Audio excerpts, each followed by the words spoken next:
Hello. We've now reached section 8. We're continuing our discussion of pharmacodynamics. Last class we ended up talking about drug-receptor interactions. Today we're going to take that knowledge and we're going to go one step further to have a discussion about dose response. Again, to refresh our memory, dose response is a component of pharmacodynamics, how the body responds to drugs that are in situ. We think of dose response under two primary headings, efficacy and toxicity. So our objectives for section 8 are the following: define potency and efficacy, be able to appreciate the concept of dose-response relationships, know how to interpret dose-response curves, explain how dose-response curves are used to calculate the therapeutic index. So let's start off with the why. Why do we bother with this information? Well, first and foremost, dose-response relationships help to clarify the proper dose of a given drug that produces the desired therapeutic effect while limiting harmful side effects. We want the drug to work. We don't want the drug to make the individual feel poorly. To analyze the relationship between dose and effect, we construct mathematical plots of the relationship. Before we get into the discussion of dose-response relationships, let me just re-emphasize the concept of efficacy as well as toxicity.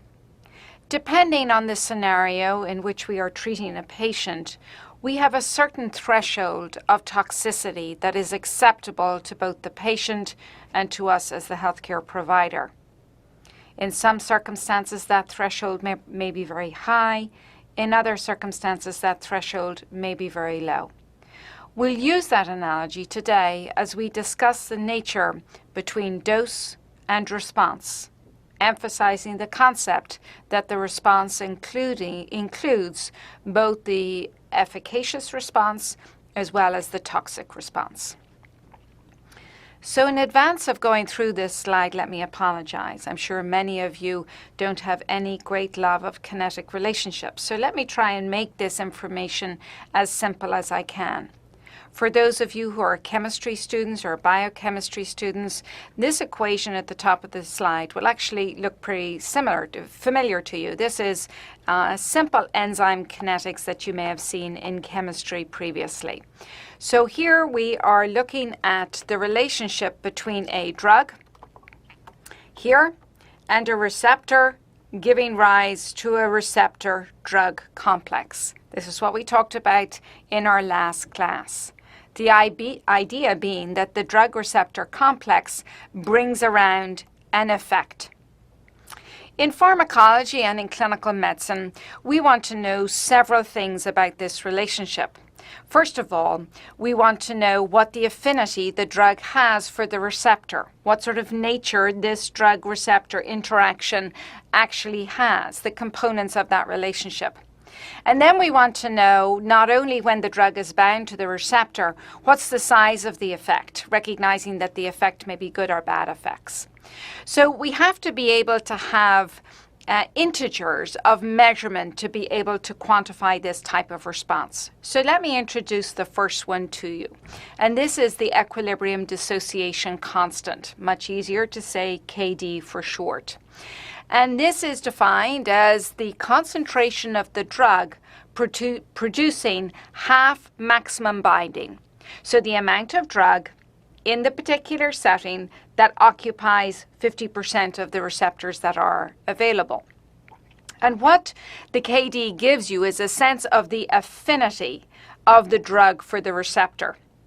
And it's defined really by the nature of the forward reaction, i.e. the K1, in relation to the backward reaction, K2. So from a mathematical perspective, the equilibrium dissociation constant, KD, is equal to the K2 divided by the K1. Now, please remember that here we're talking about affinity, binding of the drug to the receptor. We're not talking about efficacy. That's the latter part of the equation. So moving then to talk about the effect. What is the effect size? And this is denoted by K3, or the value of K3. And K3 is defined as the intrinsic activity of the drug-bound receptor. What's it capable of bringing about? What change in response to the drug bound to the receptor can be witnessed?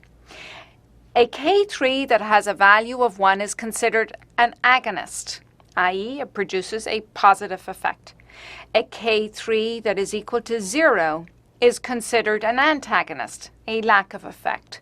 But remember what we said previously, that we also have drugs that function as partial agonists. In other words, they're not as strong or as potent as a full agonist, and therefore they're going to have a K3 value that falls somewhere greater than 0 because it's not an antagonist, but less than 1 because it's not a full agonist. So that's the principle of K3. So we've introduced the concept of drug plus receptor equals drug-receptor complex, and the forward direction of that relationship is ultimately going to give you a reflection of the affinity of the drug for the receptor, and then the K3 value is going to give you, in essence, a sense of the magnitude of the effect that that drug-bound receptor can bring about. In addition to this, we use the following terms. First of all, potency. Potency is defined as the concentration of the drug required to achieve a certain effect. Again, we like to reduce these things to mathematical perspective, and here we refer to as the EC50. And this is the concentration of the drug producing 50% of the maximum effect seen. Let me repeat that. The EC50, which is a measure of potency, is the concentration of the drug producing 50% of the maximum effect that is feasible. The EC50 and the KD are usually equal, unless there are what are called spare receptors. I'm not going to spend a lot of time explaining spare receptors, but let me simplify it as follows. For most extents and purposes, we consider a drug in an environment occupying all the receptors. But there is always the consideration that there are receptors that are not occupied, and these are referred to as spare receptors. If there are indeed spare receptors in any system, then the KD and the EC50 will not be equal. But for the level at which we're teaching this course, you can consider them equal for all the examples that I'm going to show you. Another term that I would like you to have a good understanding of is efficacy. And efficacy is the magnitude of the drug's action at the limit of its concentration. And this is referred to as Emax. So we have EC50, referring as a measure of potency, and we have Emax as a measure of efficacy. And I'd like you to think about that for a second, because very often we use the terms in lay practice or in lay language of potency and efficacy as interchangeable. With respect to drugs, they are most definitely not interchangeable. Potency and efficacy reflect two very distinct, different concepts. So let's look at it in a pictorial sense. As we've said many times before, a picture speaks 1,000 words. In both of these panels, on the x-axis, you have drug concentration. And on the y-axis, in the panel A, you have drug effect, efficacy. In panel B, you have receptor-bound drug. So this is more the concept of the KD value, the equilibrium dissociation constant. You can see that both of these curves are remarkably similar. Again, what I've said to you before, we're going to represent systems to you in class today that preclude the concept of spare receptors. So these two curves should overlap. At the top of the efficacy dose-response curve, you can see an arrow pointing to Emax. This is the maximum effect at the drug concentration achieved. Over on the right-hand side, the B refers to bound receptor. The bound receptor at the maximum of drug concentration going out along the x-axis. In terms of EC50, remembering what we said previously, the EC50 is the concentration of the drug producing 50% of the maximum effect. So where is that on panel A? Well, you just look at your y-axis and you see where the 50% mark lies. You draw a horizontal line over to your dose-response curve, and then you drop a vertical down onto the x-axis, which is the drug concentration axis. So at this concentration, let's call this concentration X, drug concentration X, produces 50% of the response as seen on the y-axis. This is referred to as EC50. Assuming no spare receptors, the KD is calculated in exactly the same way, the only difference here being the y-axis representing receptor-bound drug. So this concept of efficacy overlapping with the dissociation constant shows the similarity between these two principles. So when you look at panels or graphs such as these, it's very easy to say that there's a definite dose-response relationship. As you increase the dose here on the x-axis shown in milligrams, there is an increase in response. From a mathematical perspective, however, these curves are difficult to work with. There's no flat part in the curve, and we appreciate that there's much greater change in the earlier parts of the curve than there are in the latter parts of the curve. The steepest part of the dose-response curve is typically seen at the beginning of the dose-response curve. So for these two reasons, we convert these hyperbolic curves into more manageable curves. So we always talk about log dose response curve. So this is that exact same curve converted. So here we see the log of the dose on the x-axis with the same variable on the y-axis.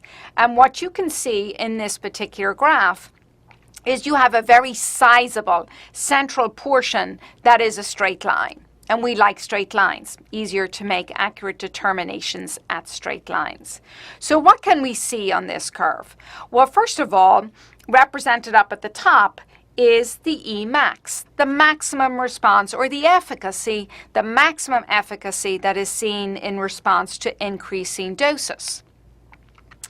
We also have this concept of the threshold dose. This is where you begin to see a response. Somewhat arbitrarily on this diagram, it's shown when you get 10% of the population responding to whatever intervention is at hand. Sometimes it can be the magnitude of blood pressure reduction, the magnitude of pain relief, etc. In addition to this, then we have the ceiling dose, and this isn't showing up very well in this slide. However, the ceiling dose is typically where the maximum response drops down onto the x-axis, and the ceiling dose is the same as the Emax. And then if we go there we go, there's my vertical line.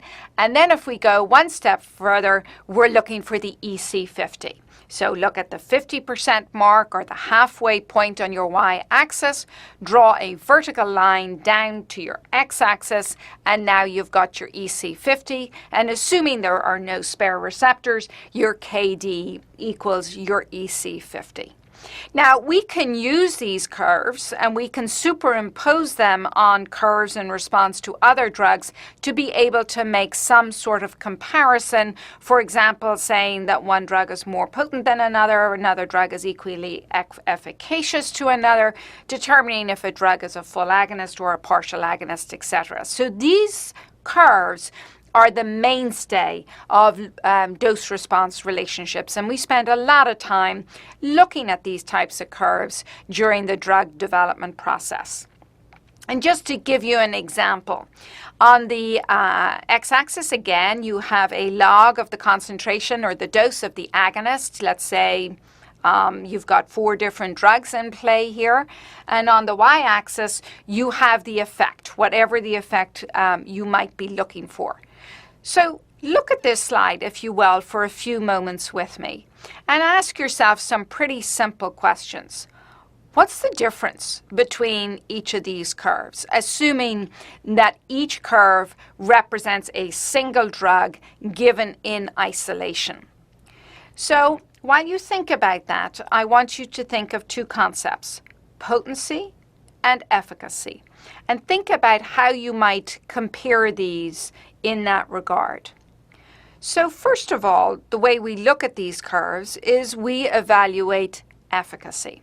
So where is the maximum response rate? So if you're following along with me, I hope you can appreciate that the curve for drug A and the curve for drug B have equal efficacy or equal effectiveness. Their Emax is attained in and around here, and it equals they match each other. They equal an equal agonist effect.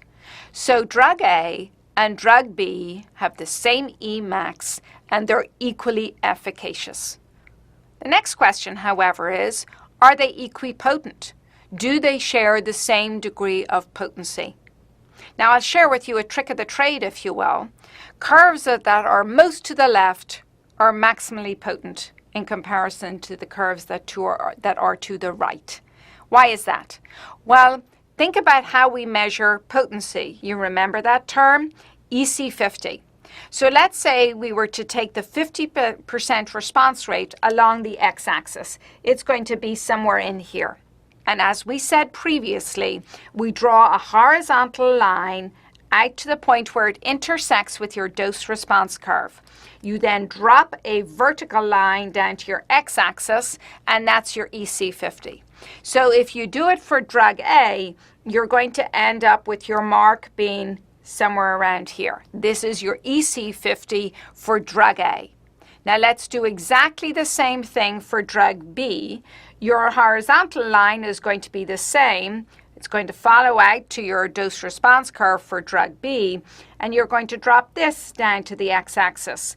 And this here is the EC50 for drug B. So you can appreciate that drug A produces a greater response at a lower concentration than drug B. Thus, drug A is more potent than drug B. Well, what about drug C and drug D?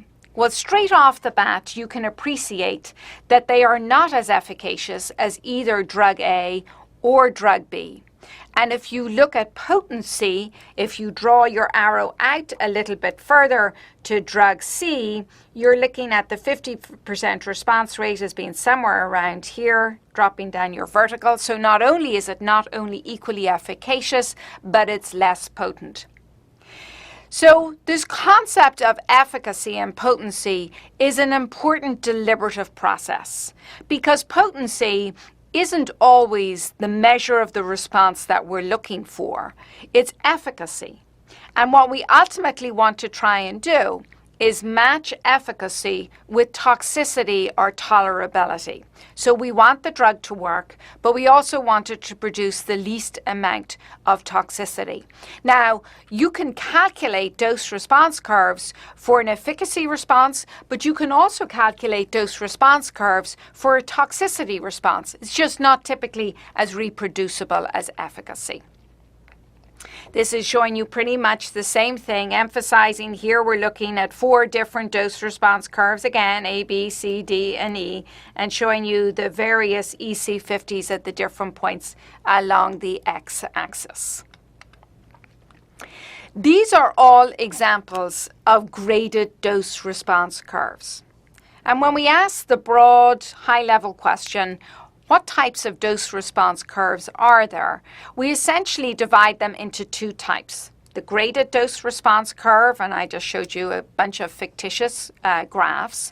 And on these, we were able to see that with increasing dose, you see an increase in response. For example, increasing doses of oxycodone, a narcotic, improves pain release or relief, induces analgesia.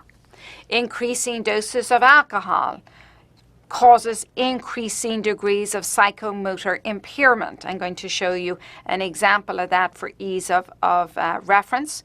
And the graded dose-response curves are commonly utilized for assessing both safety and efficacy, because we want to have this sense of margin for where is the margin of efficacy witnessed, where is the margin for safety evident.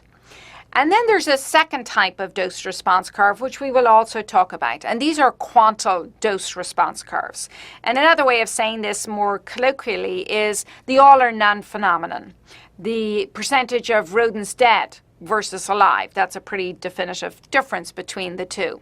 The effectiveness of an oral contraceptive. The patients either become pregnant or they don't become pregnant. There's no midway point there. And what we typically use quantile dose response curves for is for assessments of safety, because they're very rigorous. They're very definitive in many regards. So you've got graded dose response curves and you've got quantile dose response curves. So let's just make things a little bit more lighthearted for a moment. And let's use, for an example, a graded dose response curve in response to doing something that is pretty common socially, which is drinking alcohol. So our fictitious example here on the x-axis is the number of alcoholic beverages, or in this example, martinis, imbibed. On the y-axis is what we would, from a social perspective, appreciate that happens after social drinking.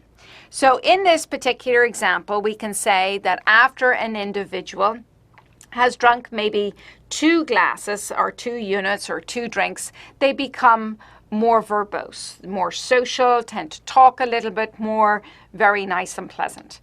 After maybe a few more drinks, well, then we become happier. And the element that's interplaying here is that alcohol is causing a degree of disinhibition.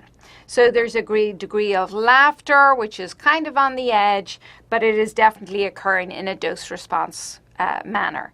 This somewhat comical depiction in the bottom right-hand corner is described here on the y-axis, a little bit tongue-in-cheek, as bellicose, argumentative, fighting a little bit, just a bit obstreperous overall, following out this dose-response curve.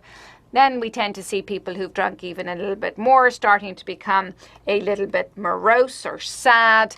Then after that becomes the sleepy stage.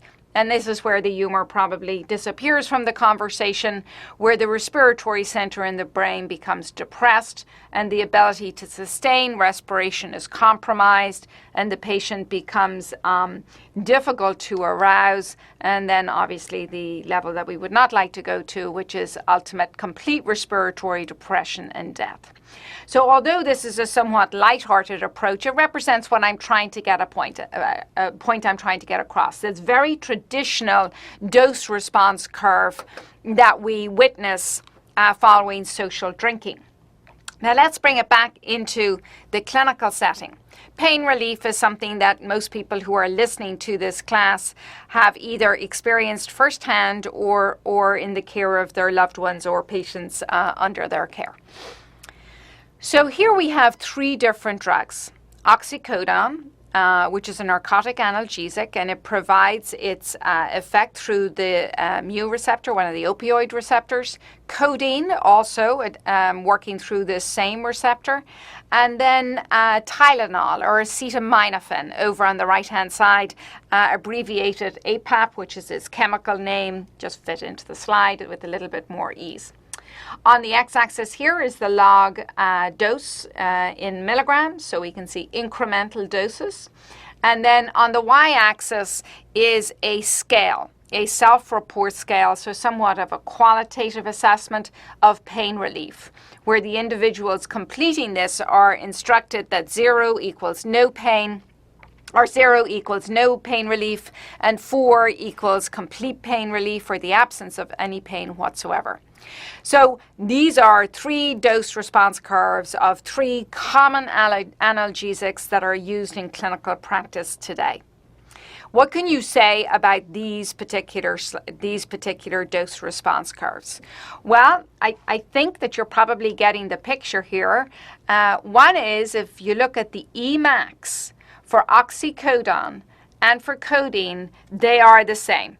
They achieve the same maximal response. So they are equally efficacious drugs.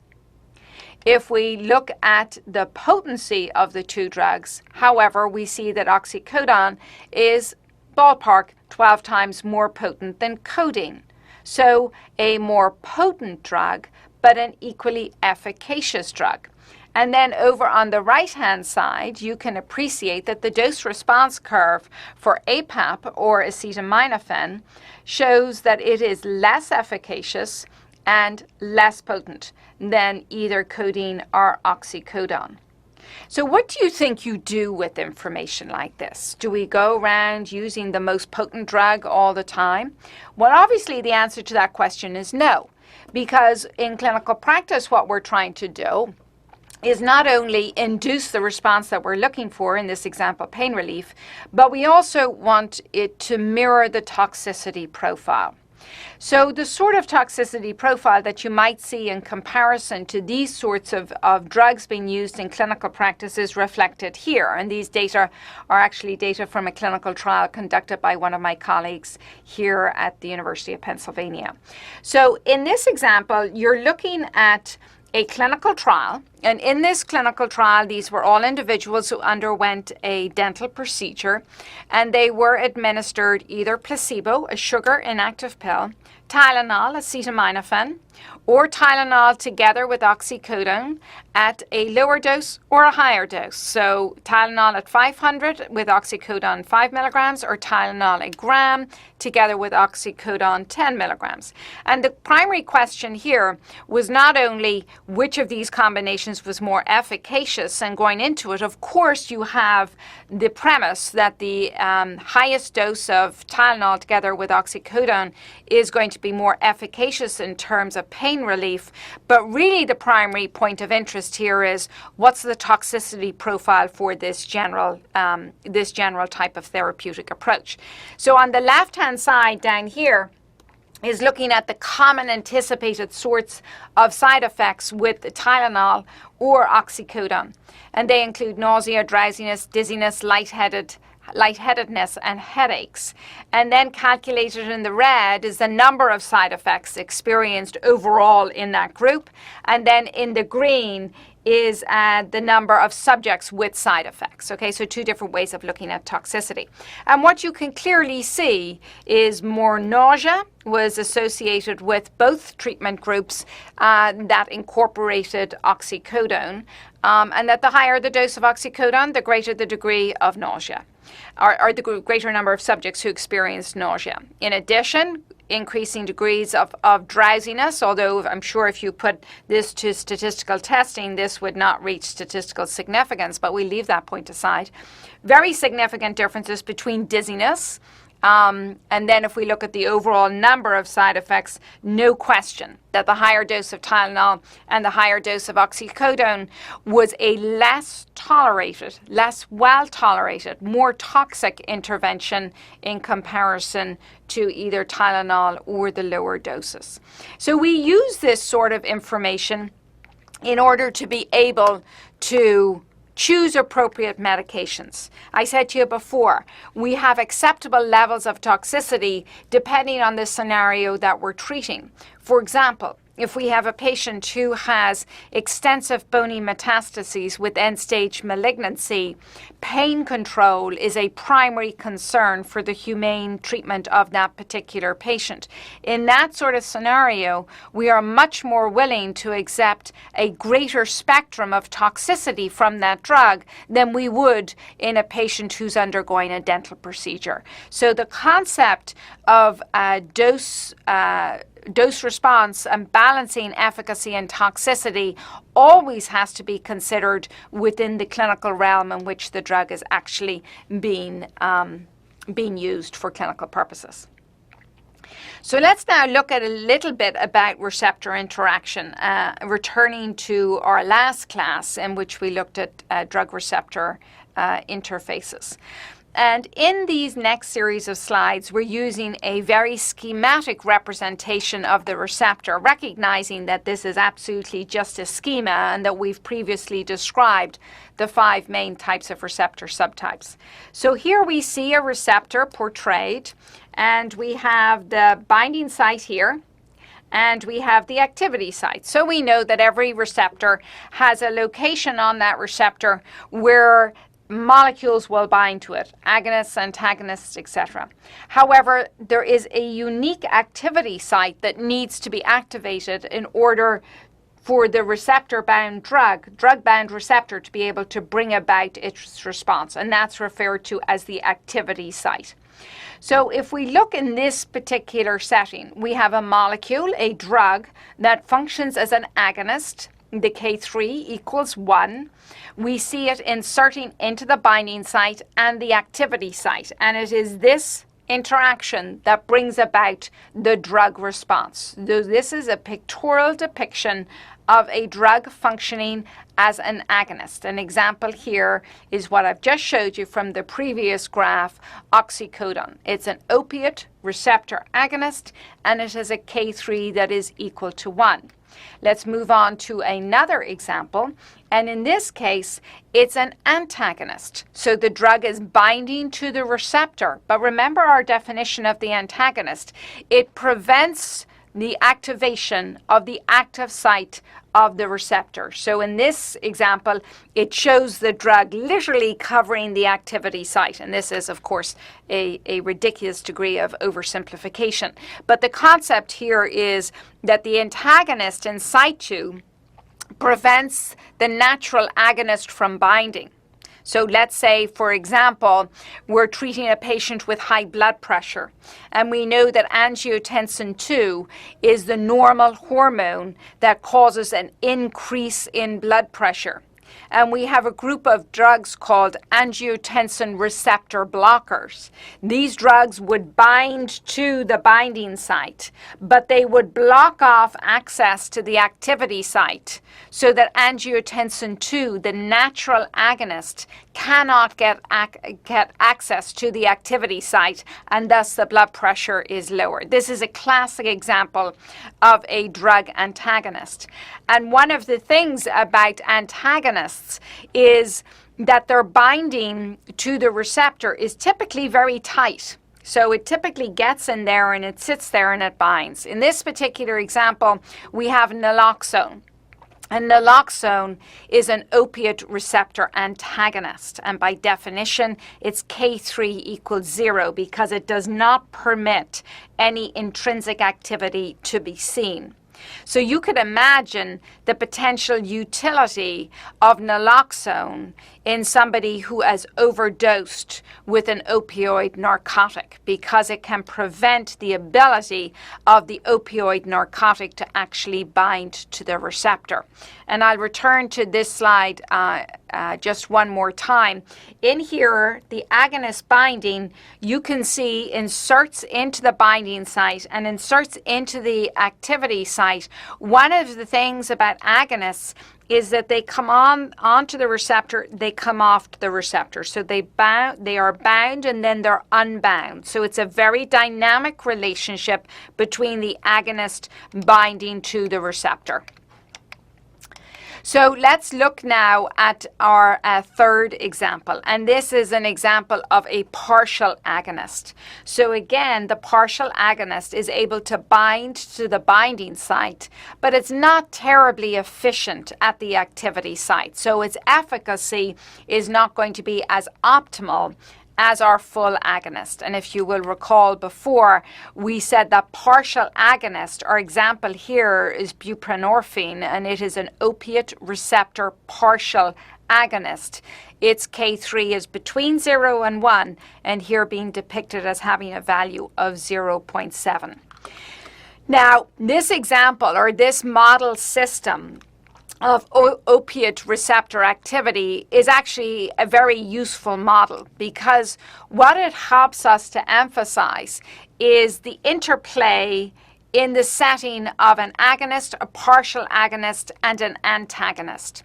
So let's say, for example, a patient comes into the emergency room and they've overdosed on an opioid narcotic. They've been given a prescription for pain relief, and for whatever reason, they have too much opioid narcotic in their drug system. And you can kind of visualize from a perspective that the opioid narcotic is binding to the binding site, is gaining access to the activity site. And one of the things that opiate narcotics do is they depress respiration, and they can cause a respiratory arrest and death if they are overdosed to a significant degree. So in the emergency room, what the healthcare providers are trying to do is not only maintain the breathing for the patient who is in front of them, but they also want to minimize the activity of the narcotic as quickly as they can. So what are their options? What's available to them?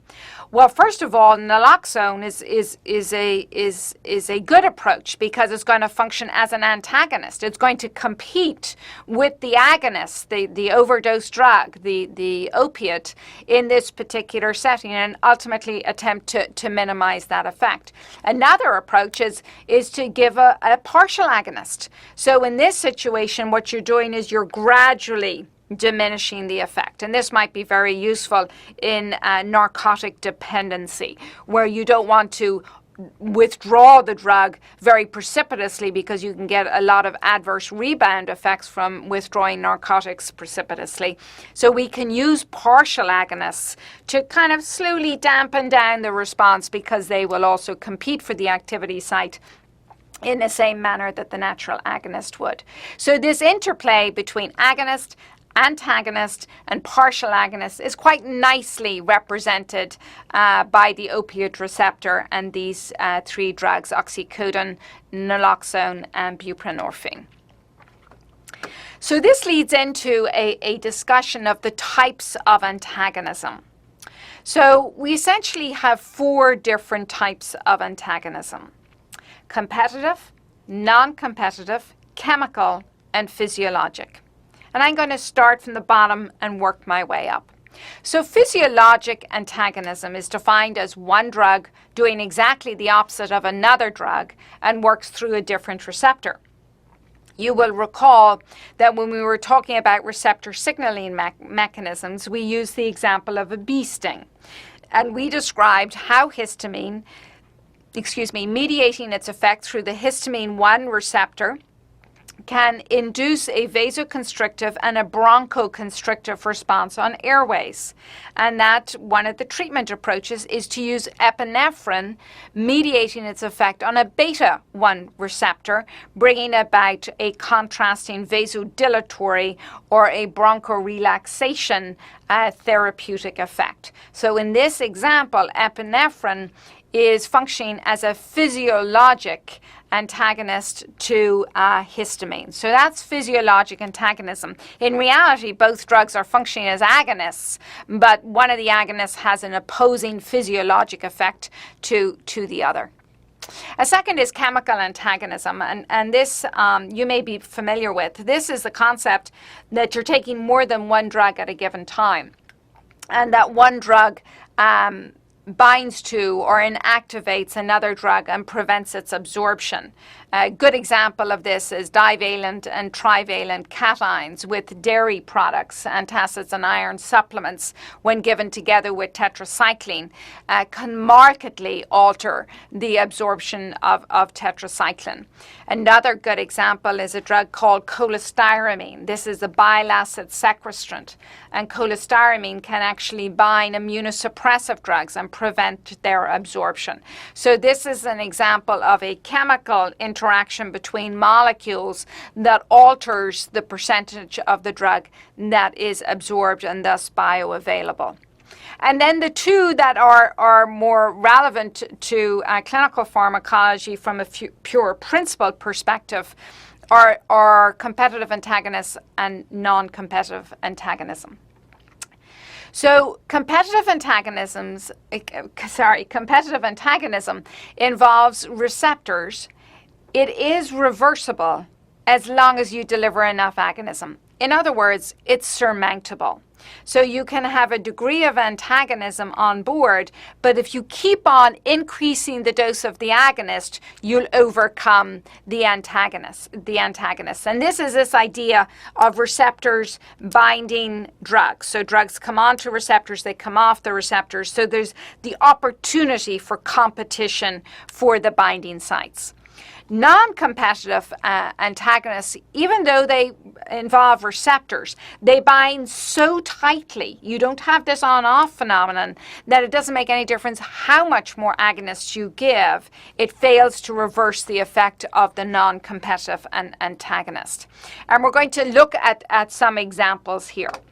So using the same curve that I showed you previously, we have 5 different dose response curves. Now remember what we said. Oxycodone is an agonist, a full agonist, K3 equals 0. We said that naloxone is a antagonist, K3 equals, let me back up. Oxycodone is a full agonist and the K3 equals 1. Naloxone is an antagonist and the K3 equals 0. The buprenorphine is a partial agonist and its K3 is 0.7, so between 0 and 1. Okay, so let's think about this. First of all, what happens if you give naloxone on its own? Well, here, as you see, it's a flat line. It's no dose-response curve. It's an antagonist, but it doesn't have anything to antagonize, so it's not bringing about a response. It's preventing a response, okay? Oxycodone, given on its own, shows the typical dose-response curve. You can see its EC50, you can see its Emax. What happens if you put on top of that naloxone, an antagonist, at a dose of, in this example, we use 0.2 milligrams? Well, it shifts the dose-response curve to the right. It reduces the potency. It doesn't change the Emax, and you can overcome it. If you increase the dose of oxycodone, you will overcome the antagonism of naloxone because it is a competitive antagonist. Here you see an increasing dose of naloxone, shifting the curve further to the right, representing that as you increase the dose of the naloxone, you get an ever-increasing antagonism of the effect of oxycodone on the opioid receptors. And in this example here, we see buprenorphine. Buprenorphine, because it's a partial agonist, is going to diminish the response to the opioid receptor. So this is a nice depiction of the dose-response curves and the interplay between the agonist, the partial agonist, and different doses of the antagonist, in addition to the antagonist on its own. And here we see the vertical lines dropping down, showing that the EC50 is increasing in the presence of increasing doses of the antagonist naloxone. Looking at a different model system, in this example, we have a competitive antagonist and a non-competitive antagonist. So acetylcholine, as we've told you before, is the neurotransmitter in the parasympathetic nervous system.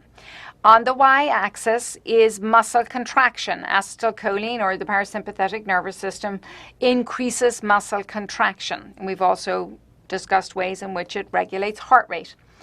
So here we see in red the dose-response curve to increasing doses of acetylcholine. So as you increase the dose of acetylcholine, you increase the degree of muscle contraction strength. You can calculate the EC50 by dropping down a vertical line to the x-axis at the 50% response rate. In the presence of curare, which is a competitive antagonist to the acetylcholine muscarinic receptors, nicotinic receptors, you shift the dose-response curve to the right. And here you can see that the EC50 is at a much further point along the dose, the concentration of the drug on the x-axis. If you look at succinylcholine, succinylcholine is a non-competitive antagonist. It will bind to the nicotinic receptors on smooth muscle cells and skeletal muscle cells and will prevent binding of acetylcholine. So in this situation, you see a very marked diminution of muscle contraction in the setting of succinylcholine. So this graph is in place to try and emphasize the difference between competitive and non-competitive antagonism. And I just wanted to give you some examples that you may be familiar with. Don't worry if you're not. It's purely just for depiction purposes. So the muscarinic cholinergic receptor, the natural agonist is acetylcholine.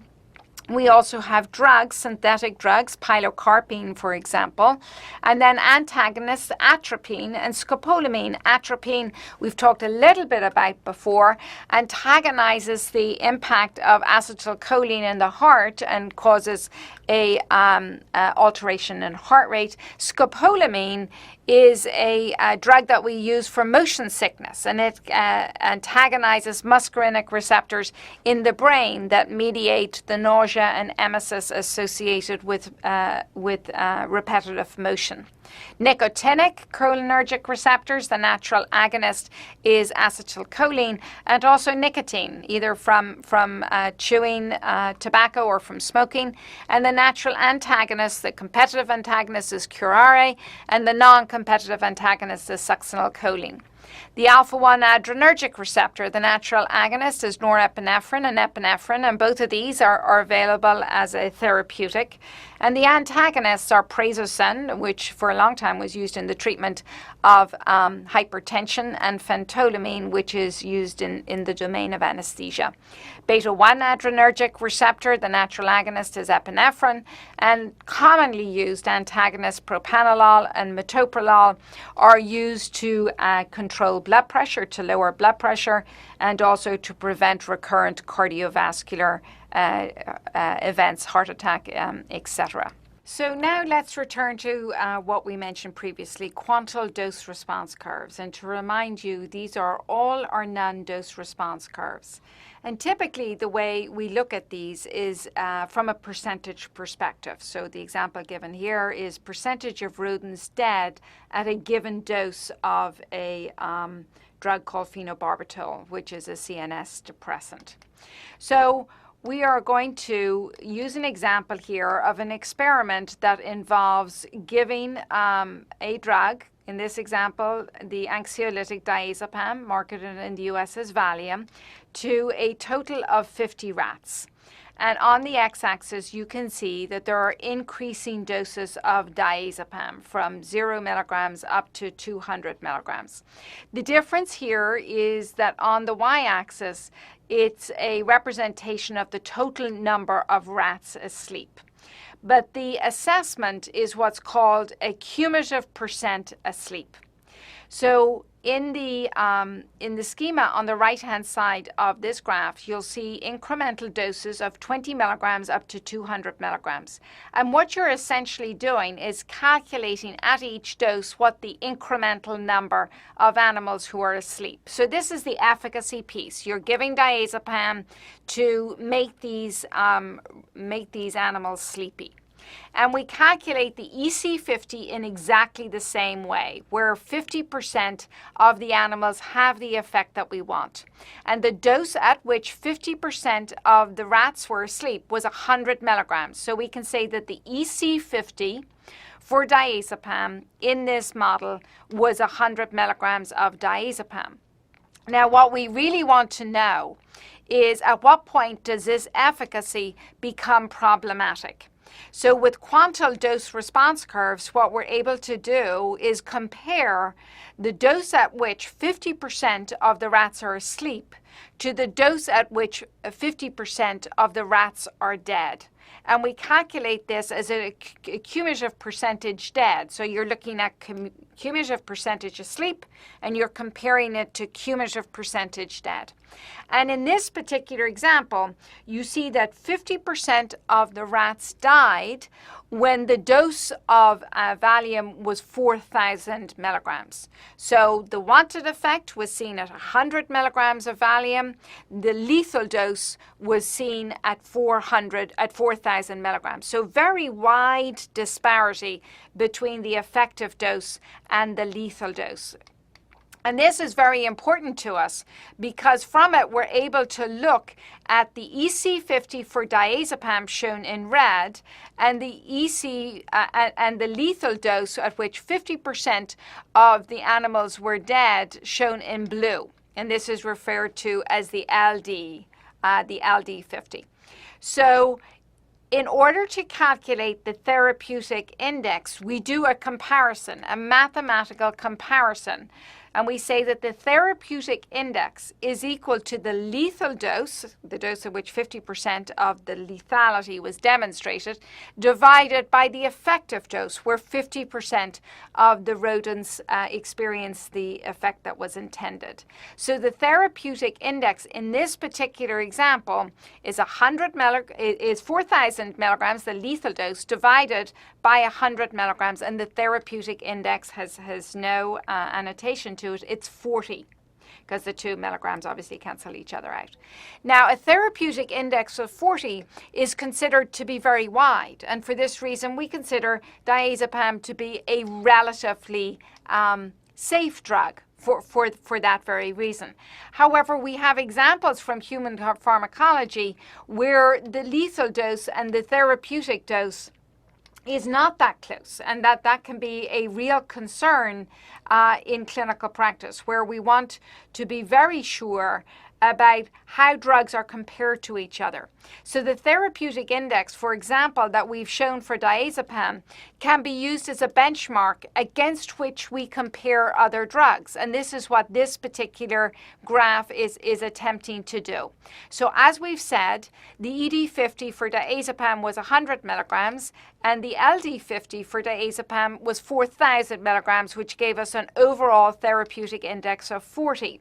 However, let's compare it to phenobarbital. This was a drug used as a sleep aid very commonly back in the 1960s. So let's look at the ED50 for phenobarbital. Not that dissimilar at all to the ED50 for diazepam. But when we now look at the LD50 for phenobarbital, we see that in fact it's an awful lot closer. So in this particular example, with an LD50 of 700 milligrams and an ED50 of 140 milligrams, the therapeutic index is only 5. So for the purposes of an anxiolytic, a therapeutic index of 5 is absolutely not attractive to safe medicine, because the potential of lethality or of very serious respiratory depression exists in common everyday practice with commonly prescribed doses with phenobarbital. As a result, it is not a drug that is commonly used today. The purpose of this depiction is to try and emphasize how quantile dose response curves can be used to evaluate and to calculate what the therapeutic index is for a given molecule. That is done in the preclinical testing phase before it even gets into humans. And as I've said to you previously, the acceptable therapeutic index is going to be predicated by the nature of the clinical condition for which it's being used to treat. So let's finish section 8 by revisiting what I hope to try and address. We've defined potency and efficacy, and I hope you're able to reiterate what those definitions are. We've explained the concept of dose-response relationships and how we interpret dose-response curves, specifically paying attention to the efficacy being represented as the Emax and the potency being represented as the EC50. To explain how dose-response curves are used to calculate the therapeutic index, how we use this interface between the lethal dose, the demonstrated lethal dose, and the efficacious dose in order to be able to determine what is our window of therapeutic opportunity in which we're able to operate with equanimity. I hope you enjoyed today's section, and I look forward to having you back in class and section 9, in which we will start talking about how we apply all of these principles of pharmacodynamics and pharmacokinetics to the drug development process. Thanks for being with me today, and I hope you learned some new information.